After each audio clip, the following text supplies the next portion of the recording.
अस्सलाम वालेकुम dear student, कैसे हैं आप। आज बेटा मैं आपको आपके साथ 8th क्लास की एक्सरसाइज 1.18 जो है ना वो डिस्कस करूंगा। इससे जो प्रीवियस वीडियो थी वो ये भी बेटा रेशो और प्रोपोर्शन वाले हैं, तो ये भी प्रोपोर्शन के कुछ क्वेश्चन हैं जिसमें डायरेक्ट प्रोपोर्शन और इनवर्स प्रोपोर्शन पीछे भी मैंने प्रीवियस वीडियो में कराया, तो इसमें भी आप थोड़ा सा देखिएगा कि किस तरह हम करते हैं। तो ये आसान ही है, कोई मुश्किल नहीं है, लेकिन थोड़ा सा आप मेरे साथ चलें। यहाँ वो कह रहा है, आप स्टेटमेंट बुक पे देख रहे हैं कि हमारे पास मैन 30 हैं, आर 30 मैन है, 6 आर काम करते हैं और उनको काम करने में 56 डेज जो है ना वो कंज्यूम कर लेते हैं। अगर वो कहता है कि आदमी हम इतने 45 कर दें और जो आर्स हैं वो भी इंक्रीज़ कर दें, तो आप हमें डे कितने लगेंगे। तो सबसे पहले तो मैंने आपको बताता हूँ कि जो डायरेक्ट होता है, एक्स वाली जो नंबर होंगे वो आप डायरेक्ट करेंगे और जो टेल पे आएगा वो ऊपर और जो हेड पे आएगा वो नीचे। और बेटा आप इसका ही कंपेयर करेंगे दूसरे के साथ डायरेक्ट या इनवर्स लगाने के लिए, और फिर इसको आगे हम सॉल्व करेंगे। अब बेटा इस नंबर को हम जो है ना वो छुपा लेते हैं, इस नंबर को कुछ देर के लिए। अगर आप यहाँ देखें तो 6 आवर काम करते हैं तो 56 डेज उनको लग जाते हैं, और अगर वो 7 आवर्स काम करेंगे तो डेज उनको कम लगेंगे कि ज़्यादा। टाइम हमने ज़्यादा कर दिया है तो ऑटोमेटिकली जो डेज हैं वो कम हो जाएंगे। इधर ये कम आ रहा है, अब कम लिख दिया आपने। अब बेटा ये नंबर को इसके साथ आपने कंपेयर करना है, ये नंबर इससे ग्रेटर ही है, स्मॉलर है, तो ये नंबर जो है ना वो उस ऊपर वाले नंबर से ग्रेटर है। इधर कम आ रहा है, इधर ज़्यादा आ रहा है, तो ये डिफरेंट आ रहा है। तो जब सेम नहीं आएगा, अगर एक क्वांटिटी बढ़े और दूसरी कम हो, ये बढ़े और ये कम हो, या ये कम हो और ये बढ़े, तो दोनों सूरतों में इनवर्स होगा। ये हमने इनवर्स लगा दिया 6/7, ये मैंने आपके सामने 6/7 लिख दिया, मल्टीप्लाई। अब 30 मैन थे तो बेटा वो जो तो इतने डेज उनको लग जाते थे। अगर आप मैन इंक्रीज कर देंगे तो डे जो है ना वो हमें कम लगेंगे। जाहिर बात, एक काम को 30 बंदे इतने दिनों में काम करते हैं, तो अगर बंदे हम इतने लगा देंगे तो वो काम जल्दी हो जाएगा। नंबर ऑफ पर्सन बढ़ा दिए हैं, तो लिहाजा ये जो आगे है वो कम आ रहा है, और इधर ये नंबर इससे क्या है, ग्रेटर है, तो ये भी बेटा इनवर्स है। ये 30/45 लिखा है, आगे इसको मैंने सॉल्व किया है, वो आप देख सकते हो। जब इस तरह की, तो ये एक्स के साथ इधर डिवाइड हो रहा था, वो क्या हो जाएगा, मल्टीप्लाई। है मैंने मल्टीप्लाई करके इनकी कैंसिलेशन की है, तो ऊपर जो हमारे पास रह गए हैं 2 और 8 रह गया है, इनको जब आपस में मल्टीप्लाई किया है तो ये हमारे पास एक्स की वैल्यू आ गई है। अब उस काम को करने के लिए अगर इतने पर्सन लगा दिए जाएँ तो 32 डेज जो है ना वो 32 डेज में वो काम कर लेंगे। ये बेटा इस क्वेश्चन का आंसर था। क्वेश्चन नंबर 2 इसका, ये भी स्टेटमेंट आप बुक से देख सकते हो। अब वो कहते हैं कि 30 जो वो मैन है वो 48 kg कॉटन जो है ना वो कलेक्ट करती हैं, और अगर वो मैन 30 होंगी तो जाहिर बात है ऑटोमेटिकली जब वो मैन कम कर दी हैं तो ये कम हो जाएगा। यहाँ भी कम है और ये वो मैन भी कम है, ये सेम है, इधर भी कम है और इधर कम, ये डायरेक्ट हो गया। जब ये डायरेक्ट हो गया तो हमने 30/60 लिख दिया है। और ये एक्स वाली मैंने आपको बताई है, ये हमेशा डायरेक्ट में होती है, x ओवर दूसरा नंबर जो भी उसके साथ आता है वो आप लिखेंगे।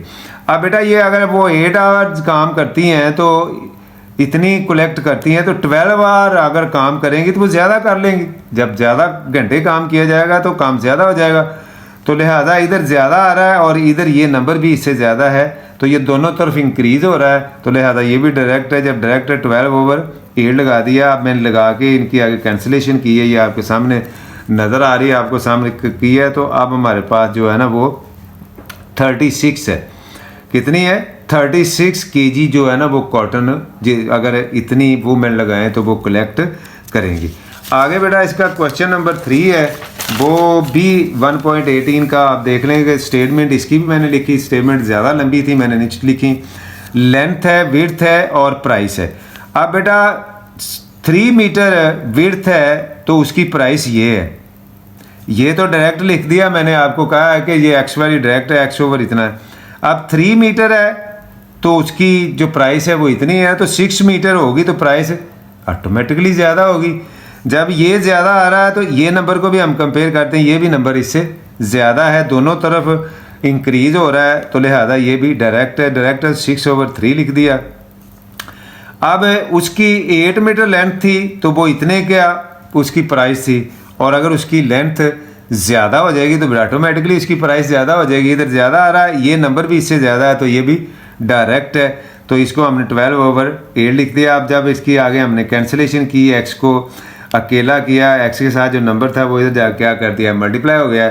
अब इसकी कैंसिलेशन के बाद जो हमारे पास आंसर आया है वो 18,864 जो है ना वो एक्स की वैल्यू आई है। ये रुपीज़ में है बेटा। तो ये अगर इतने 12 मीटर उसकी लेंथ हो और 6 मीटर विड्थ हो तो वो जो कारपेट है वो इतने का आएगा। क्वेश्चन नंबर 4 बेटा, इसका स्टेटमेंट फिर आप बुक से देख सकते हो। लेबरर है, डेज हैं और आरएस हैं। आप समझ लें कि 15 आदमी हैं, वो इतने रुपए कमाते हैं। पहले तो इसको डायरेक्ट में लिख के तो आप लिखो ना, ये मैंने डायरेक्ट इसके साथ एरो लगाया, एक्स ओवर इतने कर दिया है। अब बेटा ये जब मैंने इसको यहाँ लिख लिया, अब मैं इस नंबर पे आ जाता हूँ। 9 डेज में वो इतने अर्न करते हैं, तो 12 डेज में ज़्यादा करेंगे। इधर ज़्यादा आ रहा है, ये भी नंबर इस नंबर से ज़्यादा है, ये डायरेक्ट है, तो ये हमने डायरेक्ट ऊपर को लगाना है। 12/9 लिख दिया है। अब 15 मैन थे तो वो इतने अर्न करते थे। अब बेटा 10 मैन है, अगर मैन बेटा डिक्रीज़ हो गए हैं तो उनकी जो प्राइस है वो भी, यानी उनकी अर्निंग भी डिक्रीज़ हो जाएगी। तो इधर भी कम आ रहा है और इधर भी कम हो रहा है, तो ये भी डायरेक्ट है। तो डायरेक्ट में लगा के 10/15 हमने लगा दिया है। आगे इसके बेटा हमने मल्टीप्लिकेशन करके कैंसिलेशन की है, तो जो हमारे पास आंसर आया है वो 60,000 रुपीज़ आया है। अगर 10 लेबरर 12 डेज में अर्न कर सकते हैं तो वो इतने रुपीज़ अर्न करेंगे। क्वेश्चन नंबर बेटा इसी एक्सरसाइज का 5 है कि लेंथ डेज है और मैन है। अब बेटा ये एक्स वाई तो एक्स के साथ डायरेक्ट आगे ये लगा दिया है। अब 12 डेज थे तो इतने जो आदमी थे वो काम करते थे। अब 30 डेज हैं तो बेटा मैन तो हमें ज़ाहिरी बात है वो कम करने पड़ेंगे। जब कम करने पड़ेंगे तो ये नंबर इससे ग्रेटर है, इधर कम हो रहा है तो ये इन्वर्स हो जाएगा। जब इन्वर्स हो जाएगा तो 12/30 आ गया। अब बेटा जो 150 लेंथ थी तो 70 मैन थे। अब 100 हो गई है, ये लेंथ ज़्यादा हो गई है तो हमें आदमी भी ज़्यादा चाहिए, ये भी ज़्यादा और ये भी ज़्यादा, और ये नंबर इससे आप देखें तो ये नंबर इससे ग्रेटर है, इंक्रीज़ हो रहा है, इससे भी इधर भी इंक्रीज़ और इधर भी इंक्रीज़ हो रहा है। तो ये डायरेक्ट है, ये लगा के हमने 600/150 लगा के, जब मैंने ये आप सब देख सकते हो आपके सामने कैंसिलेशन की हुई है। कैंसिलेशन करने के बाद जो हमारे पास आंसर आया है वो 112 मैन आया है, यानी इतने आदमी हमें रिक्वायर्ड हैं या करेंगे। आगे क्वेश्चन नंबर 6 बेटा वो है क्विंटल है, किलोमीटर है और रुपीज़ है। वो कह रहा है कि 12 क्विंटल जो है ना वो लैगेज है और किलोमीटर एट 18, उसका जो फेयर है, ये किराया है, वो 12 रुपीज़ है। अब बेटा इतने का इतना है, ये पहले इसको ही आप डायरेक्ट कर लेना, डायरेक्ट करके आपने इसको लगा दिया x/12। अब बेटा 18 किलोमीटर था तो उसका 12 रुपीज़ बनता था। 20 है तो किलोमीटर इंक्रीज़ हो गए हैं तो उसका किराया भी ज़्यादा होगा, इधर भी ज़्यादा आ रहा है। ये नंबर आप इसके साथ अगर कंपेयर करें तो ये नंबर ग्रेटर है इससे, इधर भी इंक्रीज़ हो रहा है, इधर भी इंक्रीज़ है, तो ये भी डायरेक्ट है। 12 क्विंटल का जो फेयर था इतना 12 रुपीज़ था, और 9 अब क्विंटल जो है ना वो वेट लैगेज कम हो गया है तो जाहिर बात है उसका फेयर भी कम होगा, इधर भी डिक्रीज़ हो रहा है और इधर भी डिक्रीज़ हो रहा है, तो ये भी डायरेक्ट है। तो 9/12 आ जाएगा। कैंसिलेशन हमने की, कैंसिलेशन करने के बाद जो हमारे पास आंसर आया है वो 10 आया, यानी 10 रुपीज़ उनको पे करने पड़ेंगे इतने लैगेज के।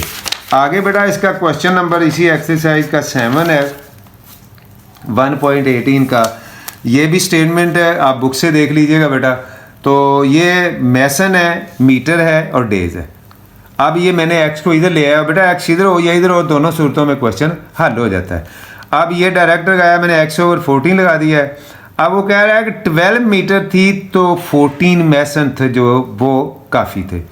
अब 120 है तो बेटा इधर जब मीटर इंक्रीज़ हुए हैं तो मैसन भी तो इंक्रीज़ करेंगे तो काम होगा ना, तो लिहाजा इधर भी इंक्रीज़ हो रहा है, इधर भी, तो ये भी डायरेक्ट है, तो डायरेक्ट 1/120/12 लिख दिया हमने। अब वो कह रहा है कि अगर 12 मैसन काम करते थे तो 14 मैसन काम करते थे तो उनको 12 डेज जो थे ना वो लग जाते थे। अब बेटा जो है ना वो डेज हमारे पास है 7। अब जब डेज कम कर दिए हैं तो मैसन इंक्रीज करने पड़ेंगे, तब जाके वो काम उसी स्पीड से या उस वक्त में होगा। तो ये इधर डिक्रीज़ हुआ है और इधर इंक्रीज़ हो रहा है, तो ये इन्वर्स लगा दिया मैंने, 12/7 लगा दिया है। अब इसकी कैंसिलेशन के बाद जो हमारे पास आंसर आया है वो 240 मैसन आया है। अगर आप इसी रेशो के हिसाब काम करना चाहते हैं तो ये हमारे पास यहाँ 240 मैसन होंगे तो वो काम दुरुस्त तरीके से या वक्त मुकर्रर पर होगा।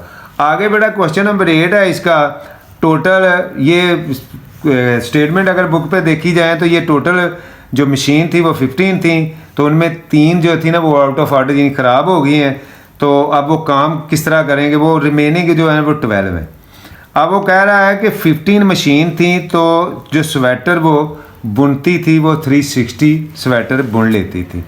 अब 12 मशीन है तो वो जाहिर बात मशीन कम है तो स्वेटर भी कम होंगे, इधर एक डिक्रीज़ हो रहा है तो इधर भी जाके डिक्रीज़ हो रहा है, तो लिहाजा ये डायरेक्ट है। और ये बेटा 6 डेज़ में वो इतने स्वेटर जो थी ना वो बुन लेती थी और 10 डेज़ इंक्रीज़ हुए हैं तो स्वेटर भी इंक्रीज़ होंगे, जाहिर बात जितने दिन ज़्यादा होंगे हम ज़्यादा काम कर लेंगे। तो इधर भी इंक्रीज़ हो रहा है, इधर भी इंक्रीज़ हो रहा है, तो ये भी डायरेक्ट है। अब डायरेक्ट आ गए हैं तो एक्स के साथ मैंने आपको कहा होता है डायरेक्ट है, x/360 और ये 10/6 और ये 12/15 है।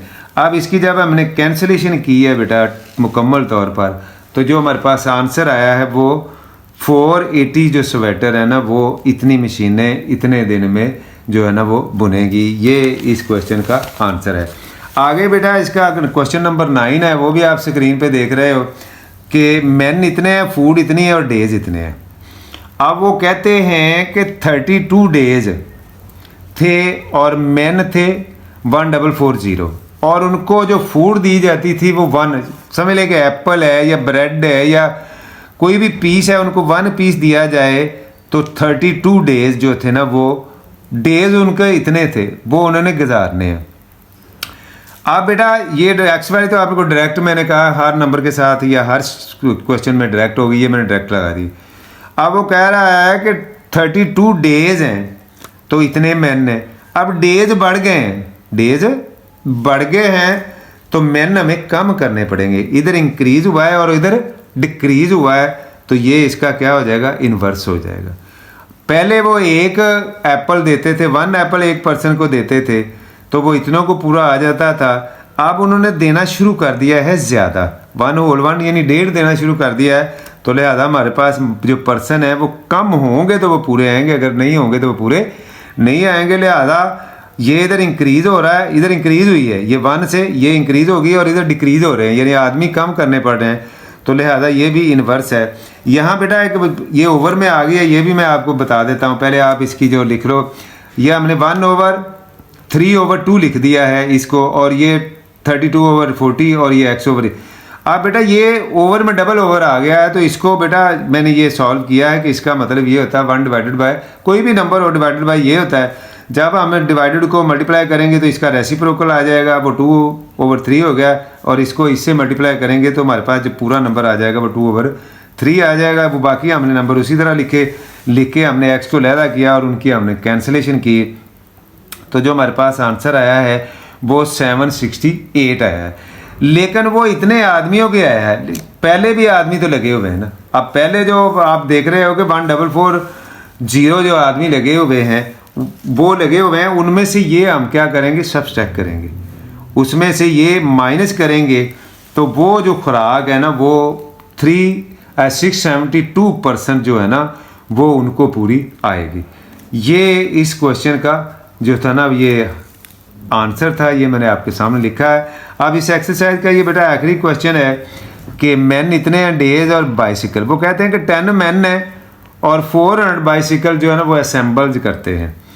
अब 5 मैन है तो जाहिरी बात है मैन कम हो गए हैं तो साइकिल कम असेंबल्स होंगे, इधर भी डिक्रीज हुआ है इधर भी डिक्रीज हुआ है, तो ये क्या हो गया, ये डायरेक्ट हो गया। अब 8 डेज में इतने असेंबल करते हैं तो 16 डेज में ज़्यादा करेंगे, इधर जो है ना इंक्रीज़ हुआ है और ये नंबर भी इससे ग्रेटर है यानी इंक्रीज़ होगा, तो बेटा ये बी डायरेक्ट है। जब ये डायरेक्ट है तो ये आगे मैंने आपके सामने इसकी ये कैंसिलेशन की है। कैंसिलेशन करने के बाद जो हमारे पास फाइनल इसका आंसर आया है x इज़ इक्वल टू 400 आया है। तो ये बेटा जो ना 400 बाइसिकल जो है ना वो इतने आदमी असेंबल कर सकेंगे। तो ये इस एक्सरसाइज का था आखिरी क्वेश्चन। मिलते हैं नेक्स्ट वीडियो में। अल्लाह हाफिज़, अस्सलाम वालेकुम।